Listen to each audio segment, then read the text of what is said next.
இவ்வளோ நாளாக நம்ம காத்துட்டு இருந்த ருத்துபா வந்துடுச்சிங்க. இவ்வளோ நாளாக எதுக்கு காத்துட்டு இருந்தோமோ அந்த ருத்துபா வந்துடுச்சு. ருத்துபானா என்னான்னு பார்க்குறீங்களா? என் ஃபேஸில் எப்படி இருக்குது? மூஞ்சி கழுவுன மாதிரி இருக்கா? ஆனால் மூஞ்சி கழுவலைங்க, ஃபுல்லாக வேர்வை. இதுக்கு பேர் தான் இங்கே ருத்துபான்னுவாங்க. வெயிலும் இருக்காது, ஒன்றும் இருக்காது. இதை பாருங்கள், வெயிலெலாம் ஒன்றுமே இல்லை. ஆனால் உழுக்குங்க, ஃபுல்லாக உழுக்கமாக இருக்கும். ஊட்டம் அப்படியே வேர்வை ஊற்றுன்னு ஊற்றும். பேக்கரி உள்ள வேலை செய்யும் போதும் அந்த மாதிரி தான் இருக்குது. இது பாருங்க, கையெல்லாம் பாருங்கள் எப்படி இருக்குதுன்னு, வேர்வை ஊற்றுதுங்க. இன்றைக்கி வந்து மிஞ்சி போனால் ஒரு மணி நேரம் அவங்க கம்பெனிக்கு வந்து அதுக்குள்ளே செம்ம புழிஞ்சிச்சிங்க உழுக்கும். இதுக்கு பேர் தான் இங்கே ருத்துபான்னுவாங்க. இன்னும் இந்த வெளியில் வேலை செய்கிறவங்களாம் இருக்கிறாங்க, அவங்களெலாம் நினச்சா ரொம்ப கஷ்டமாக இருக்குதுங்க.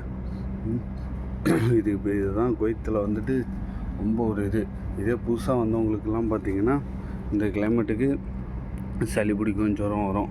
அதெல்லாம் மட்டும் கறந்துட்டிங்கன்னா உங்களுக்கு எந்த ஒரு இதுவும் இல்லைங்க. ருத்துபாவையும் நம்ம கறந்தாச்சு. அடுத்தது ஒன்று மழையும் குளிரையும் பார்த்துட்டா குவைத்தோட எக்ஸ்பீரியன்ஸ் நம்மளது எல்லாமே அனுபவிச்சாச்சுங்க.